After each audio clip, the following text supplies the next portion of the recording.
Pag-aralan po natin itong bagong subject natin about the Bible, understanding the canon. Understanding the canon of the Scripture. Sabi diyan sa John 17 verse number 17, sanctify them through thy truth. Thy word is truth. So binanggit po ito 3 beses, I believe dito po sa text natin.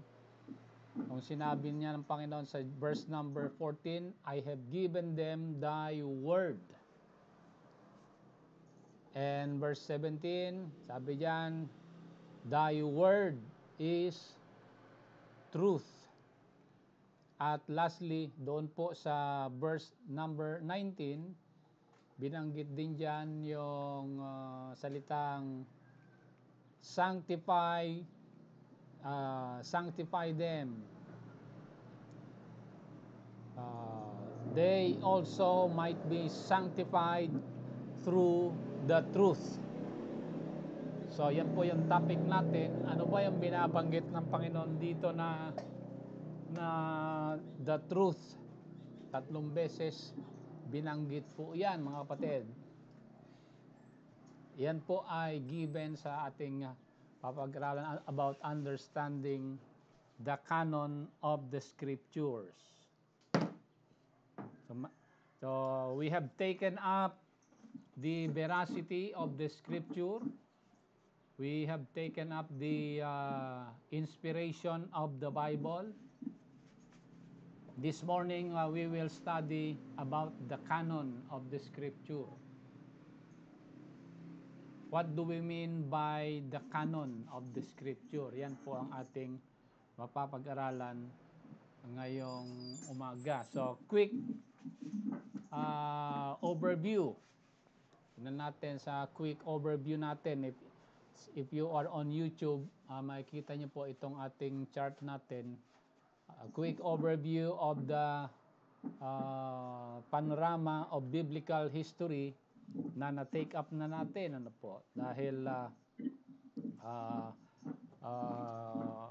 ito po ay nasa ating YouTube channel. Balikan nyo na lang para ma-recall nyo po. But we have taken ito po sa chart natin, makita po natin dito yung different timeline, ano po, different events in history that started from creation until 1948. Dito sa taas, ano po, sa chart natin, from creation to 1948. Ito po yung succeeding events according to date. Opo, sa Bible as confirmed by ito pong mga archaeologists and Bible scholars. Ano po?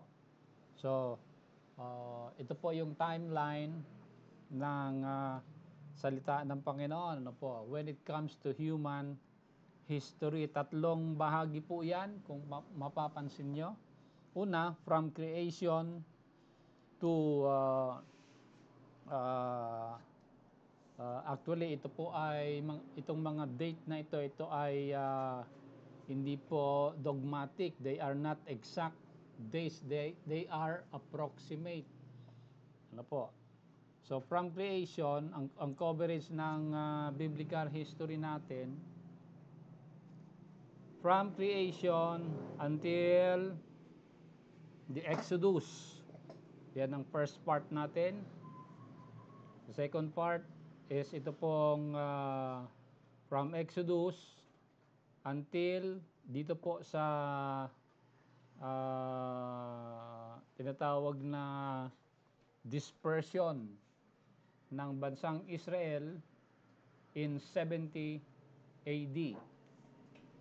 And then from 70 AD until 1948. So yan po yung coverage ng chart natin from 70 AD to to 1948,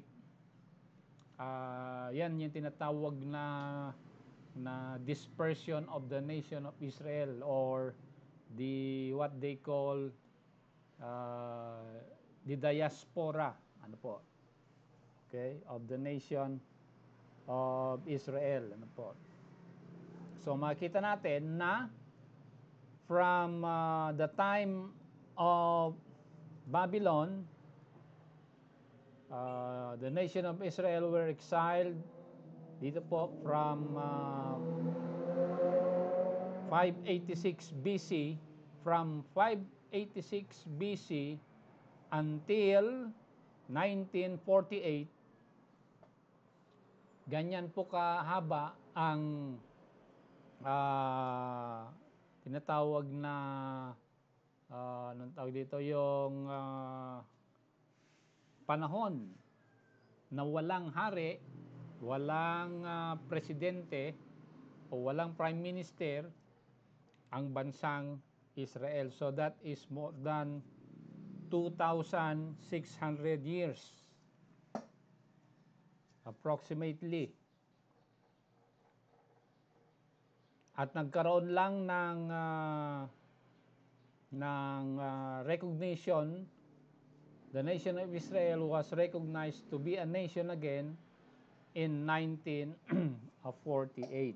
So yan yung panorama ng biblical history natin. So, when it comes to the Bible, when it comes to the canon or understanding the canon of the scripture, ano po, pag sinabi natin kasing canon, yan po ay binabanggit, yan po ay isang Greek word, ano po.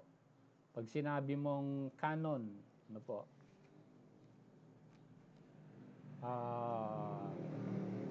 in Hebrew, pag sinabi mong canon, that is a reed or a stick or a rod. Okay? Indicating a rule o panukat. So pag tinawag na the canon of the scripture, pag pinag-usapan yung the canon of the Bible, ibig sabihin ano po yan? Yan po yung pamamaraan o panukat na totoo yung salita ng Panginoon na basihan ng pananampalataya. Ayun, yan po tinagalog natin para maintindihan natin what does canon mean. Ano po? Ito, the Greek word there is K-A-N-O-N. But in English, ginawa yung K na letter C. Canon. Ano po? So a reed or a measuring stick or a rod. Ano po? So pag ito po ay ginamit, pag ginamit yung canon sa salita ng Panginoon, ito po ay panukat o standard o mga prinsipyo para sabihin na ang specific na writing ay salita ng Panginoon. Yan po yung mapapag-aralan natin ngayong umaga, mga kapatid. Okay, so by definition, ang canon ay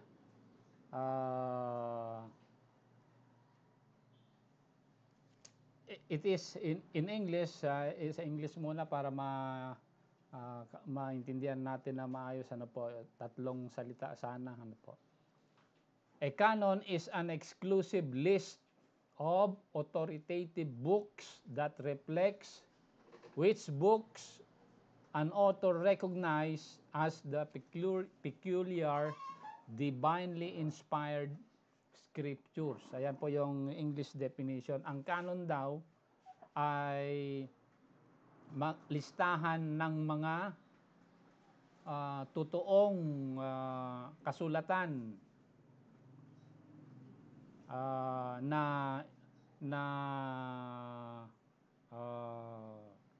inutos ng Panginoon mula pa sa lumang tipan. Ano po? Yan yung sa Tagalog natin, ano po.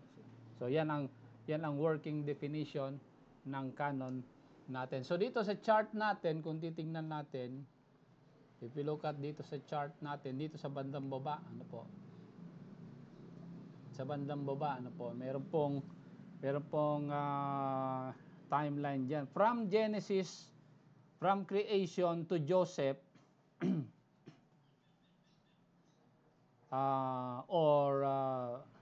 the death, Joseph's death, about ano to? Ano yan? 1805 BC. So yan yung unang stage, ano? From creation to the death of Joseph, ano po? Yan po yung unang phase ng papag-aralan natin, ano po? So wala pong ano diyan, wala pang mga scriptures diyan, wala pang mga Bible kumbaga. Wala pang mga writings. Wala pang mga set of doctrines, ano po. And then from 1446 BC until 430 BC, okay, meron pong gap diyan, ano po. That is another 1,000 years, ano po. Meron pong gap diyan na another 400 years, ano po. Okay? And then from ito yung coverage ng Old Testament, ano po, yung writings na ng Old Testament. Kung mapapansin natin, that is a span of 1,000 years writing ng Old Testament. After the death of Joseph, bibilang ka ng 400 years, and then magsimula yung Exodus, or yung coming out of the children of Israel from Egypt. So between the death of Joseph to Exodus, that is 400 silent years. So when the nation of Israel came out from Egypt, for a period of 1,000 years, so nagsimula dyan yung napag-aralan natin ito nung nakaraan, yung first phase ng Holy Scripture, nung pagdating po ni Moises, ano po, in the Old Testament. So the Old Testament was written for a period of 1,000 years until ano yan, the Old Testament na, or the last prophet of the Old Testament, or from until Malachi po yan, ano po, in the Christian Bible, ano po.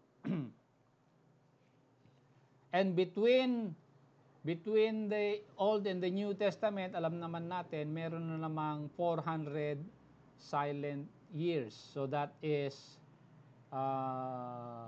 sabihin natin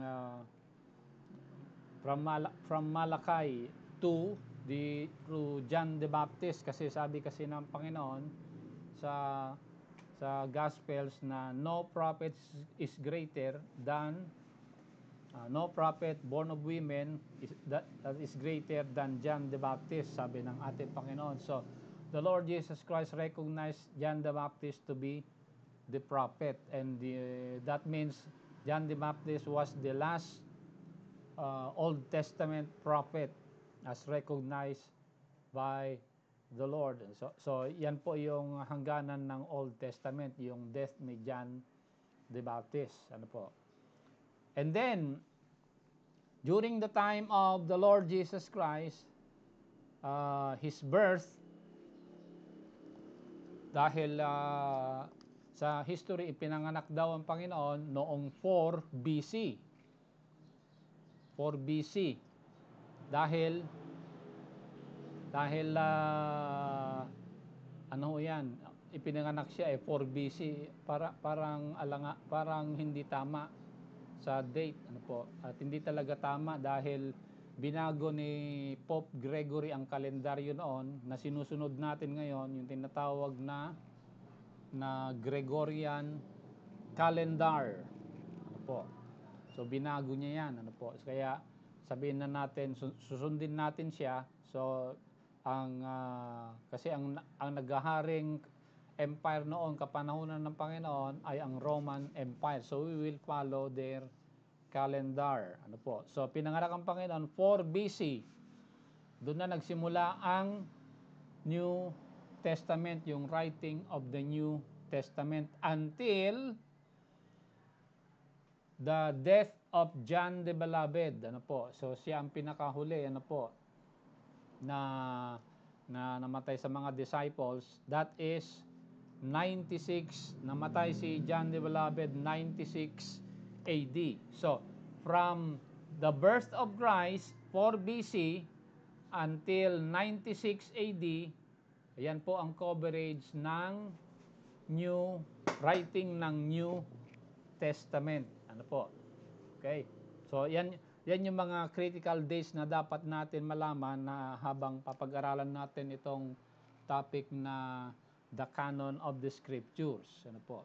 So, nalaman natin last time that the canon of the scriptures started during the time of Moses. Ano po? Kung maalala natin, ano ba yung chart natin? Meron tayong chart dyan eh. Tignan natin yung chart natin. Saan ba yung chart natin? Saan ba yung next? Ay, ito yung previous.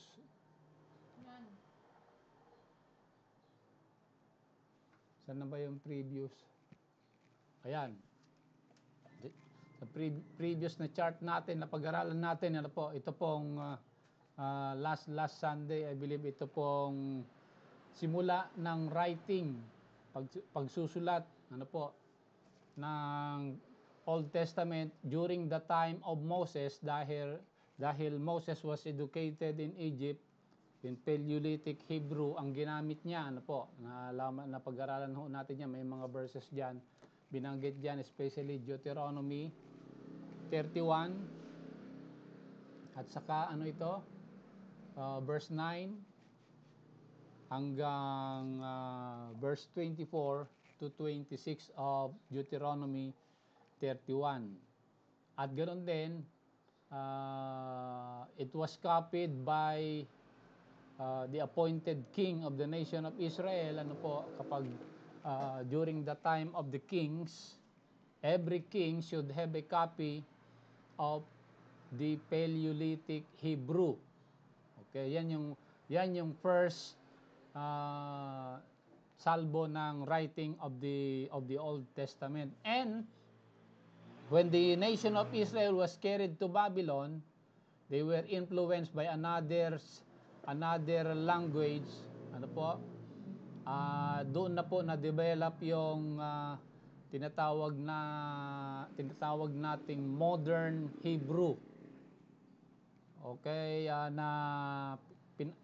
pinangunahan yan ni Ezra noong 445 BC. So yan na pag-aralan natin dito. Nagsimula yung synagogue and so on and so forth. Nagsimula dyan yung recopying of the scriptures from Paleolithic Hebrew ni Moses. Ginawa nilang modern Hebrew nung panahon ni Ezra. At yan din ang basis ng Greek Septuagint or the Greek version of the Old Testament na translate ni Ptolemy Philadelphus noong second century before the Lord Jesus Christ. Ano po, until sa kapanahonan ng mga disciples, this was their Bible noon. Ano po, yung Greek Septuagint.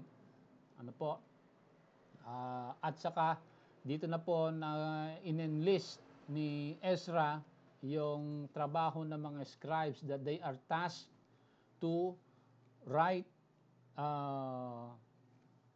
the Holy Scriptures, ano po, or to rewrite yung mga modern version ng Hebrew during the time of Ezra. Ano po? So yan.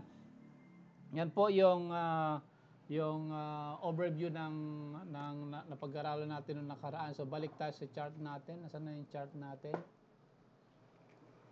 So dito. Ito yung ating panorama ng ating biblical history. Kita ho natin diyan sa bandang baba, ano po. So 400 years of silence between Malachi and the New Testament. And from the time of Christ in 4 BC until 96 AD, yan po yung time naman ng writing ng New Testament. Ano po? So, pag pinagsama mo yan, pinagsama mo yung timeline, yung time na sinulat ang Bible from the Old Testament and the New Testament, that would be around, kasi sa Old Testament, ilan yan? 1,000 years. Pagdating naman sa New Testament, isinulat yung New Testament sa loob ng, ilan yan? The period of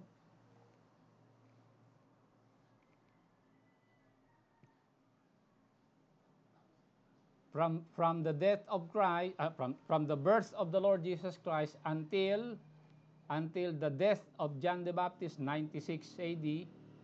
Ano po? At isama din natin diyan yung sinulat ni Apostle Paul. Ano po? So in another history, ito pong New and Old Testament were compiled into one volume na tinatawag na Bible na sa kapanahonan natin noong 100 AD. Tignan natin kung may chart tayo. Meron pong mga ano yan eh. Asan ba yung next dito? Meron pong mga research na tinake up natin dito pagdating sa asan na ba yun? Andali, papakita natin yung mga statement ng mga scholars. Asan na ba yung next ito? Oo nga, nakatapat? Hindi. Saan ba? Wala na? Wala na? Meron pa yan eh. Dali ha, natin. So, balik natin dito. Meron tayong dapat makitang chart na ano eh. Okay. Ito, basahin ko na lang sa kabila. Ito yung mga according sa history na would attest to this fact na pinapag-usapan natin, mga kapatid. Ano po? Kailangan marinig natin to dahil mahalaga daw when we study itong canon of the scriptures. Ano po? Okay, ito. During the time of Philo, that is 100 AD. Okay, 100 AD. Dito, alam na natin saan yung 100 AD dyan sa timeline natin. Ano po? Ang sabi ni Philo, the New Testament show, basahin ko sa history, ito yung pagkasabi niya, no? Show a core canon of Pentateuch, prophets, Psalms, and Proverbs with disputed books like Esther. So dito makikita natin na kumpleto na yung volume ng salita ng Panginoon, the Old Testament or the Pentateuch or the Torah or the first 5 books of Moses, the prophets or yung Nebiim, and then and Psalms or yung Ketubim na binabanggit ng Panginoon sa sa Luke 24:44. Ano po? Okay? At this was recognized also by Josephus.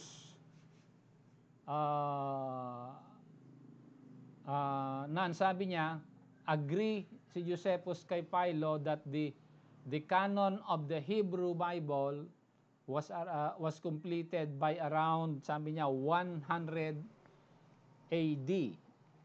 Sabi niya, ano po. So when we talk about the canon of the scripture, kailan ba ito isinulat? Yun ang pinapag-usapan diyan. Kailan ba isinulat? Anong lengguwahe ang ginamit? At ito ba ay accepted ng certain group of individuals na nangangasiwa sa salita ng Panginoon? In this case, nakita natin kanina, magmula kay Moises hanggang kay Ezra. Okay, so yan yung nakita natin, ano po. And pagpupunta tayo sa ating timeline, nasaan na ba yung timeline natin? Saan yung next na dito? Previous yan. Ha? Previous yan. Ay, previous ba ito? And next, Meron pa tayong timeline dito na hindi ko yata nailagay. Ito. Okay. So, ayan. Dito na tayo for 100 timeline natin from 100 AD yan. From 100 AD hanggang 1647. Ayan ang mapapag-aralan natin ngayong umaga, ano po. So, puntahan mo natin yung mga sinauna dahil dito po nung tinatawag na ano ito, panahon ng mga scholars, ano po, dito po just itong first, second and hanggang 4th century. Ayan, may mga declarations ng mga scholars that they are recognizing ito pong kabuuan ng Old and the New Testament. Halimbawa, itong during the time of Athanasius, 367 AD. 367 AD. Dito kasi 4th century dito. 4th century hanggang 1st century. So dito banda, ano po. Ayan si Athanasius. Sabi niya sa kanyang sulat, ano po, who has made the simple folk believe that those books belong to Enoch even though no scriptures existed before Moses. Sabi niya, so bine-verify niya na yung writing ng Holy Scripture is during the time of Moses. Wala daw Holy Scripture before Moses. Ito naman yun, napag-aralan na ho natin yun, ano po. Okay? So, yan yung kanyang isinulat, ano po. Okay? So, isa pa itong binabanggit ni sino yan? Si Jerome. Ano ba sabi ni Jerome? Ha? Okay. And by the way, ito pa karagdagan na sinabi ni Athanasius, ano po, okay? These canonical books, pag sinabing canonical books, that is the Old Testament, ano po, are the springs of salvation. There are other books outside of the canonical books which have not been canonized but have been, sabi niya, prescribed by the ancestors to be read. Nevertheless, the former books are canonized, the latter are only read. Okay, there is no mention of the apocryphal books. Yan ang sabi niya, ano po. Okay, so ito naman sabi ni Jerome, ano po, ito Jerome, 4th century. Just as the church reads the book of Judith and Tobit and the Maccabees, but does not receive them among the canonical scriptures. So ibig sabihin, may mga ibang writings pero they are not recognized na hindi kasama sa mga canonical scriptures or the Old Testament or the Bible na sinasabi niya. Ano po? Okay. So yan yung kanilang declaration. Ano po? Fast forward tayo dito sa time ng 1517, itong 1517 AD. Ang 1517 AD, ito po yung panahon na nagkaroon ng tinatawag na Spanish Inquisition. Ito po yung panahon na ang daming pinagpapatay na Hudyo sa Spain. Ano po? At pinaalis nila ang mga Hudyo sa Spain. Ano po? Kaya nga naglayag si Christopher Columbus papuntang Amerika.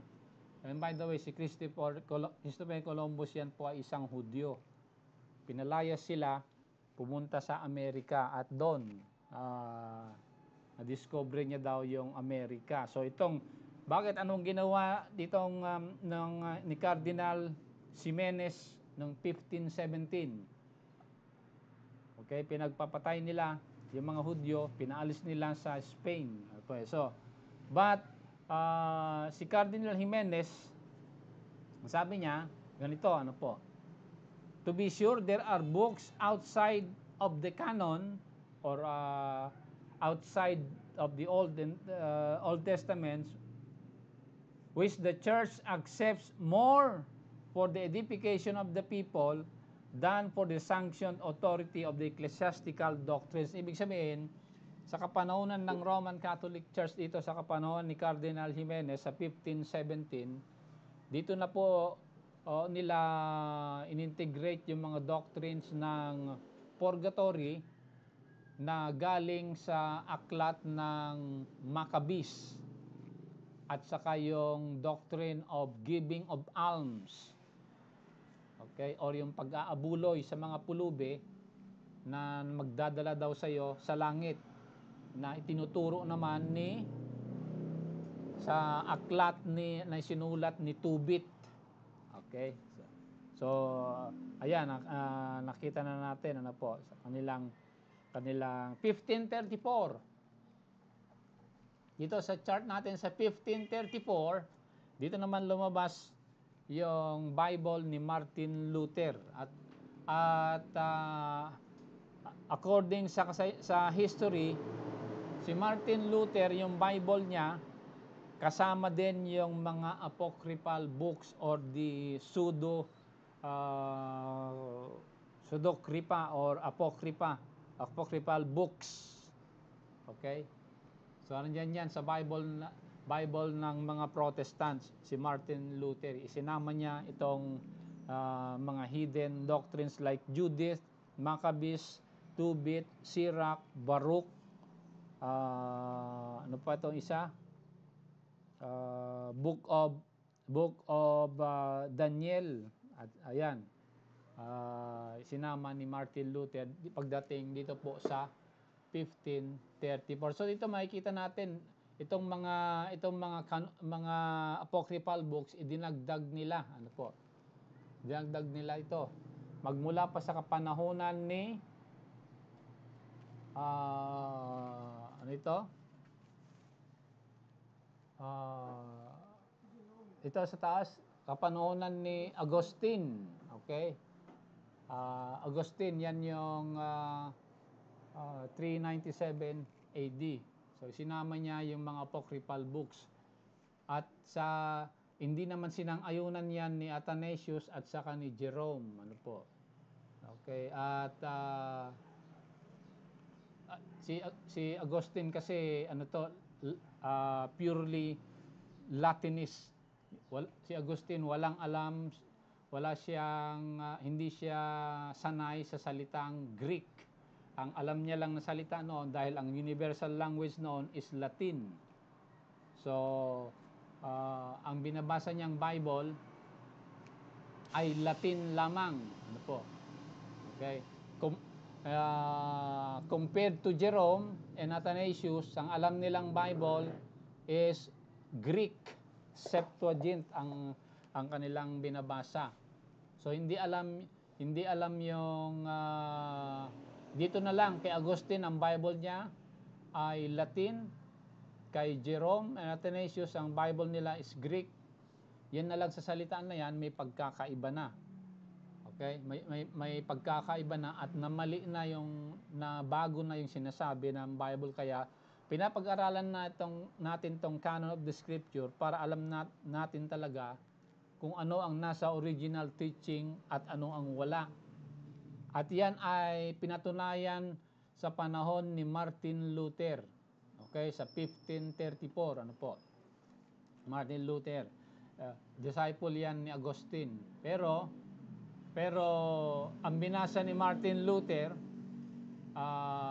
kasi sa kapanahon ni Martin Luther, laganap na yung pinablish na yung Bible na tinatawag nilang polyglot. Ibig sabihin, dual version. So, ang binabasa ni Martin Luther noon, yung Latin Bible ni Agustin kasama yung Bible ni Jerome na Greek. Binabasa yan ni Martin Luther. Ano po? Yung 1530. Kaya nung nabasa niya, nagulat siya. Bakit magkaiba ang ibig sabihin? Okay, pagdating na lang doon sa salitang repentance, ano po? In Latin, ang repentance or pagsisisi. Binasa yan ni Luther sa Latin Bible. Ang nakasulat ay ano ba Latin na repentance? Sabi niya, penitentium agatae. Yan ang Latin, okay? Nung tinignan niya yon sa Greek Bible, metanoia. Sabi niya, ay, bakit iba? Bakit iba ang sinasabi? Sabi ni Martin Luther. So doon niya nalaman na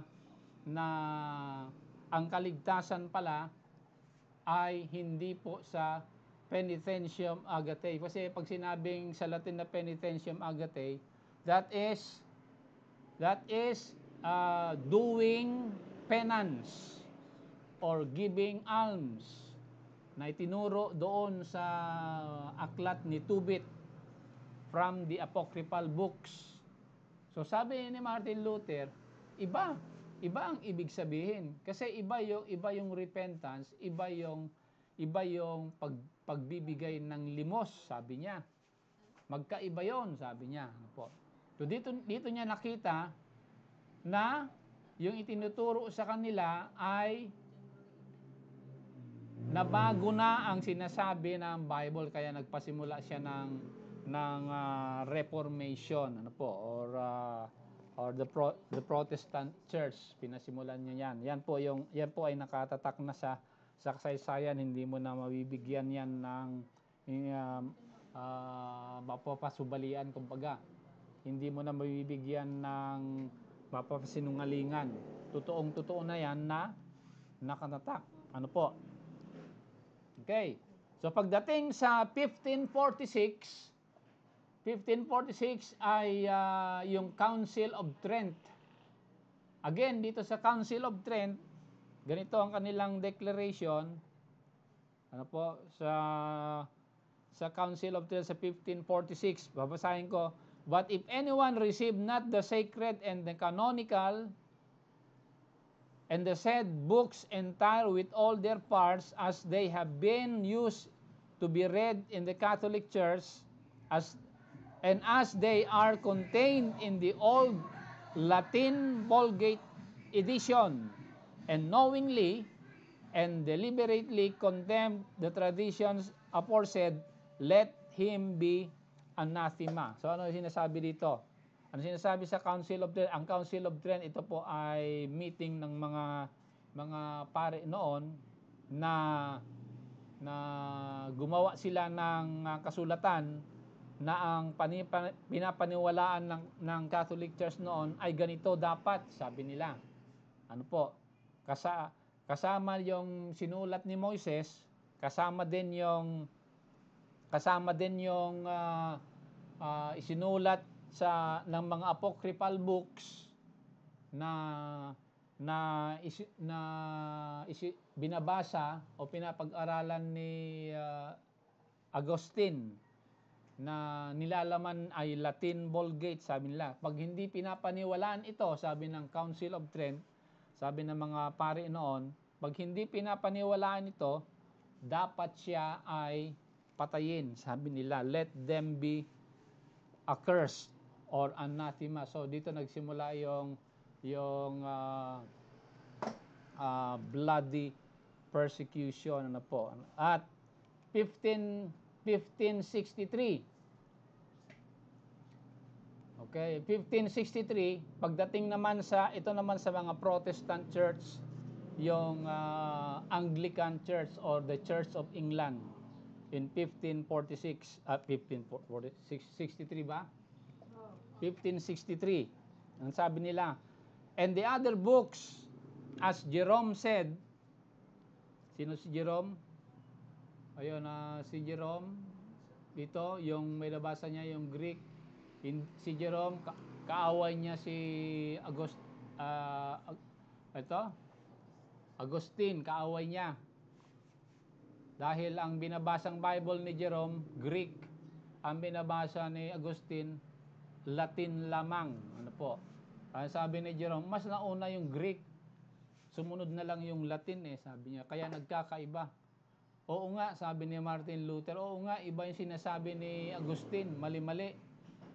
Okay? Binago yung sinabi ng sa Greek. Okay, so yan naman yung nakita ng mga Anglican or the Church of England in 1563. And the other books, as Jerome said, the church that read, for example of life and instruction of manners, but yet that it not apply them to establish a doctrine. So sabi ng mga Protestant noon, pwede mong basahin yung mga apocryphal books na binabasa ni Agustin, pero hindi yung pwedeng basihan na doktrina. Sabi ng Church of England nung 1563. Okay? So yan yung at pagdating ng 1611, King James the First,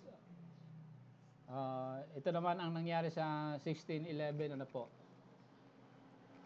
Itong first edition ng King James Version ng 1611, tingnan nyo ha, meron din siyang apokripa. Ibig sabihin, yung mga aklat na binabasa ni Agustin na galing sa mga apocryphal books. Pag sinabing apocryphal books, ito yung mga sulat na hindi kapareho sa sulat na ginawa ni Moises, para magkaintindihan tayo, ano po. Okay? Isinama noong 1611 ng King James Version, ano po. So yung unang version ng King James noon, meron siyang apocryphal books. Ano po? Merong apocryphal books. At makikita nyo dyan sa hindi ko lang na-send ito, dapat na-send ko ito. Na-send ko ba ito? Tingnan nga natin kung na-send ko. Hindi yata. Hindi, okay. May picture kasi dito Okay? So yan. Yan yung 1611, di ba? 1611, ano po? Okay. So yan. At pagdating sa anong date yan? 1647, nung 1647, asan yung 16? Ha? Oh. 1647.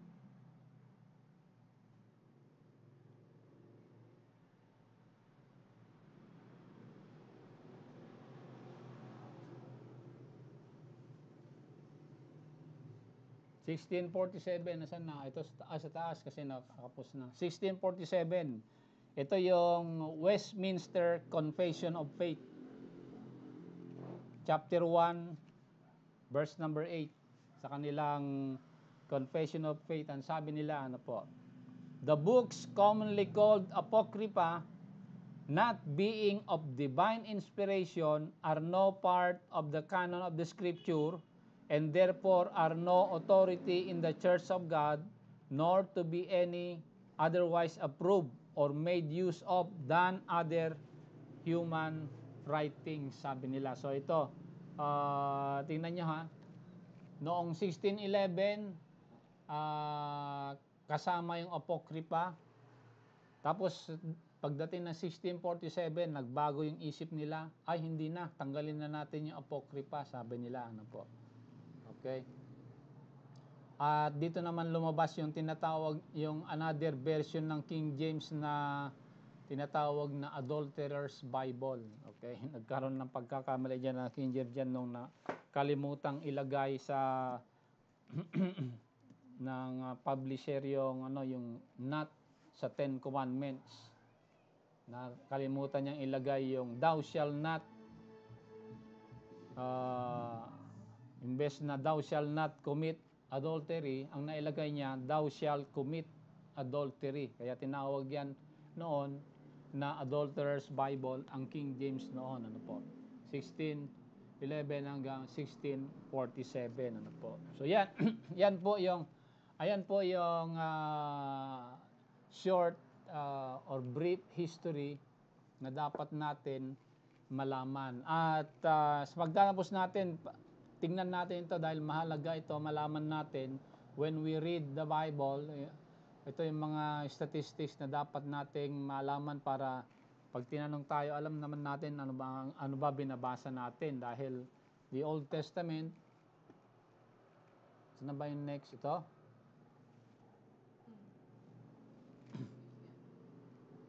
Okay. Ay, ba't ayaw mag-next?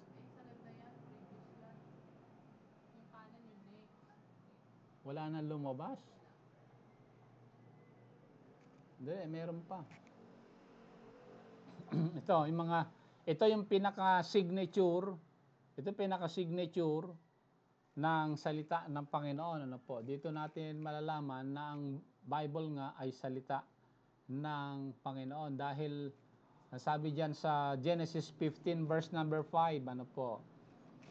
Sabi, look now toward the heaven and tell how many stars. Sabi doon, ano po? Natusan yan at dito nalaman ng mga tao na marami palang mga bituin. According to history, noong 150 BC, si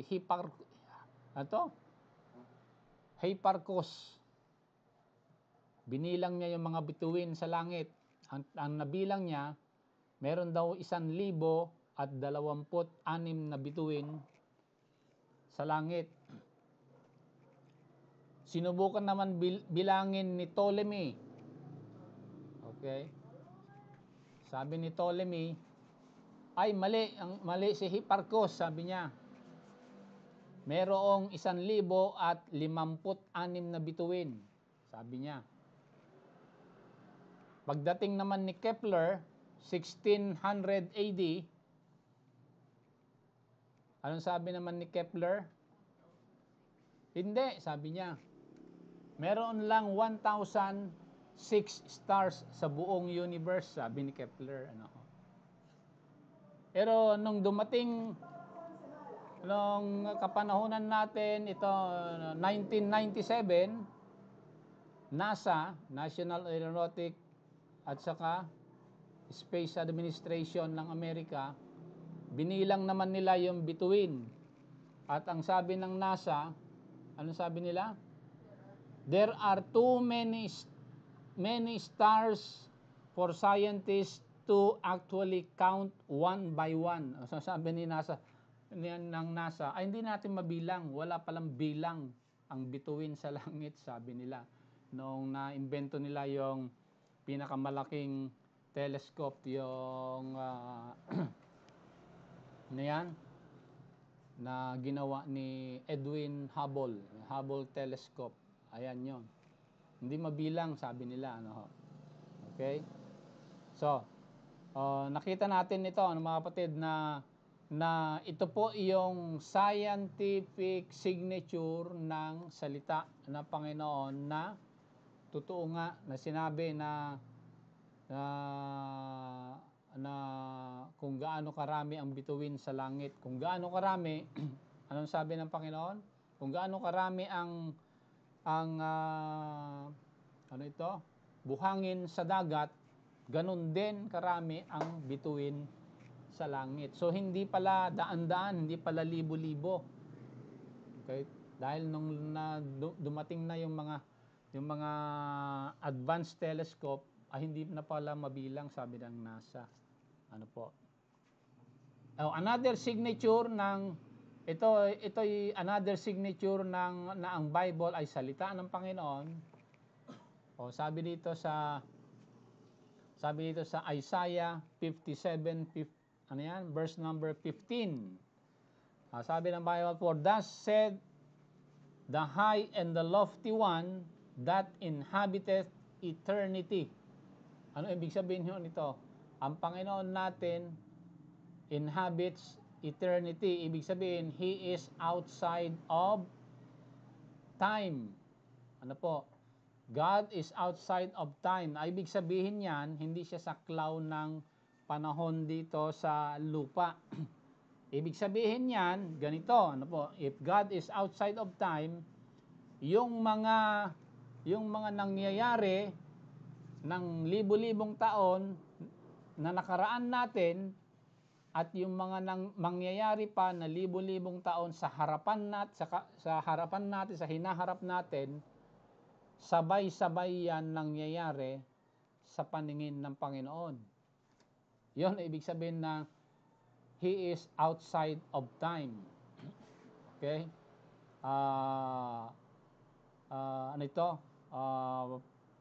Lahat yan nakikita ng ating Panginoon. Yung kamatayan ng mga tao ng panahon ni Adan at saka yung kamatayan ng mga tao sa susunod na millennial kingdom, sabay-sabay po yan nangyayari sa paningin ng Panginoon. Bakit ganon? Siyempre Diyos siya Hindi siya saklaw ng panahon. Kaya nga sabi diyan, He inhabits eternity. Ito yung isang signature ng Bible na wala sa mga iba't ibang aklat ng relihiyon. Ano po? Only the Bible has prophecy. Pag binasa mo ang Book of Mormon, walang prophecy doon. Okay? At saka kung babasahin mo yung Book of Mormon, may tinatawag na mga city, may tinatawag na mga lugar, pero they are not confirmed by archaeologists. Mga fictitious character lang yon, ano po. Okay? walang mga taong gano'n, walang sibilisasyon na totoo na binabanggit ng Book of Mormon. Okay? But ang Bible, pag sinabi ng Bible na Persia, merong mapapatunayan ng archaeologists yan na merong Persia. Pag sinabi ng Bible na there was a kingdom called Babylon, alam ng archaeologists yan na merong Babylon. Pag sinabing Greece, alam ng mga archaeologists yan na merong Greece.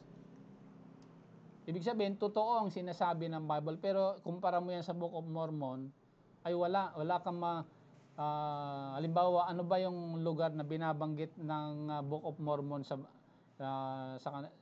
kanila na meron daw sibilisasyon na nangyaring ganito na ang pangalan, i-search mo yan sa buong mundo kung meron, wala. Okay? And prophecy is unique to the Bible, ano po? At saka yung Quran, yung pinaka-Bible ng mga Muslim, wala ring prophecy yon. Wala ring prophecy. Pati yung sinulat ni Buddha, wala ring mga prophecy yun, walang mga hula doon, ano po. Only the Bible has prophecy dahil siya lang ang Biblia lang ang nagkakaroon ng lakas ng loob na magsabi ng propesiya at nangyayari. Hindi yan kaya ng ibang relihiyon. Ano po? Yan ay isang palatandaan na ang Biblia nga ay salita ng Diyos, mga kapatid. Kasi sabi diyan He that inhabits eternity, he is outside of time. At isa pa, sabi sa Isaiah 57 verse number 15. Anong sabi po diyan, mga kapatid? Ang Panginoon, God who inhabits eternity, ang sabi niya, tingnan niyo declaring the end from the beginning. Paano nangyayari yon? Sinasabi niya daw yung katapusan mula pa sa pasimula. That means he is outside of time. Nakikita niya ang pasimula at hangganan ng lahat ng bagay. Sabi diyan sa Isaiah 57 verse number 15. At isa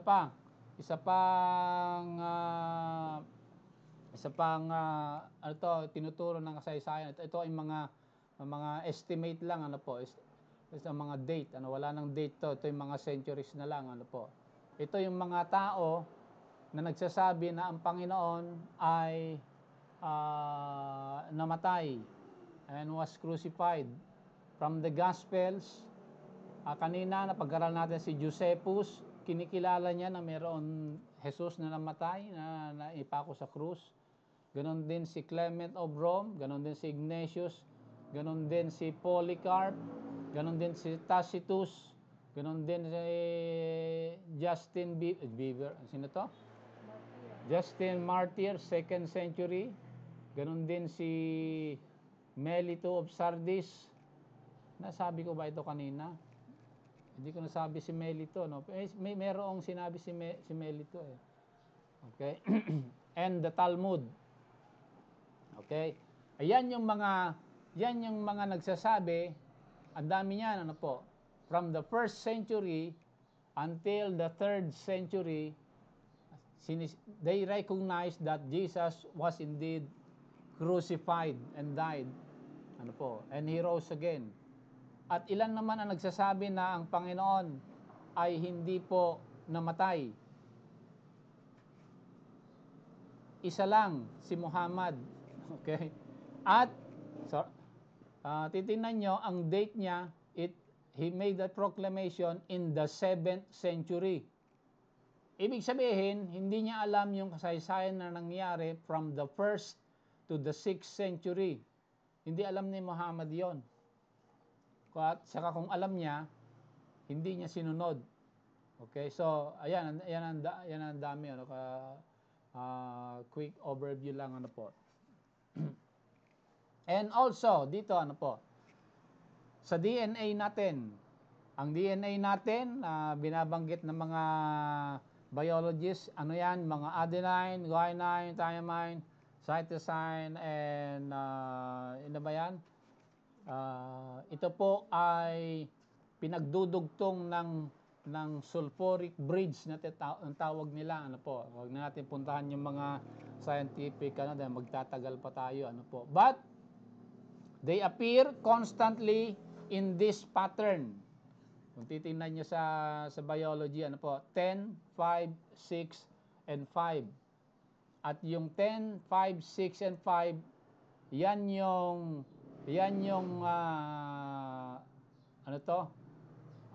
Gematria value ng Hebrew letter ng pangalan ng Panginoon na the unspeakable name of God na Yahweh. Okay? Ayan, Itong YHWH or Yahweh para mabasa natin kasi walang vowels in Hebrew. Okay, Hebrew 'yan. Pag meron pong hidden meaning 'yan pag sinabi mong YH. Okay? Behold the hand. Yan yung YH.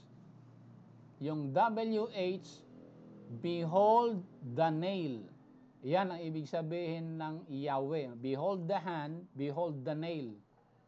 That is long before may pako ang Panginoon sa krus.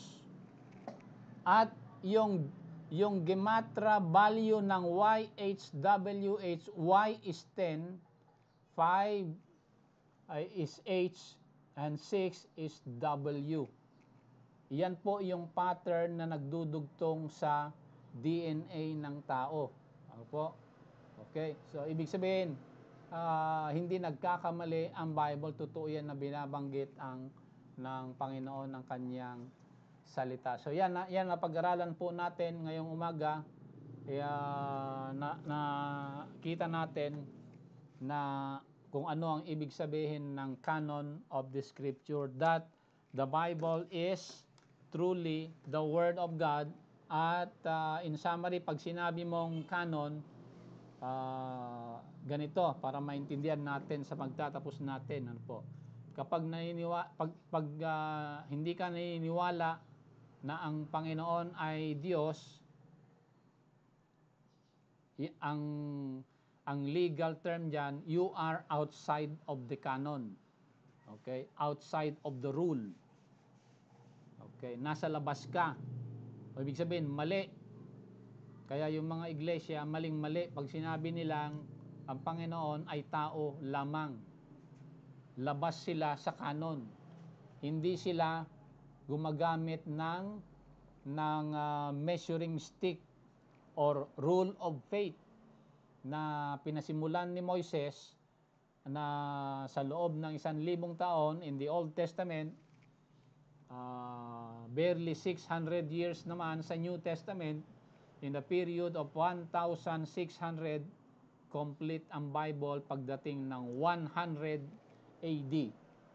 Kaya ito po ang rule of faith natin, kung ano ang sinasabi ng salita ng Panginoon, ayan po ang pinapaniwalaan natin. Kaya po ang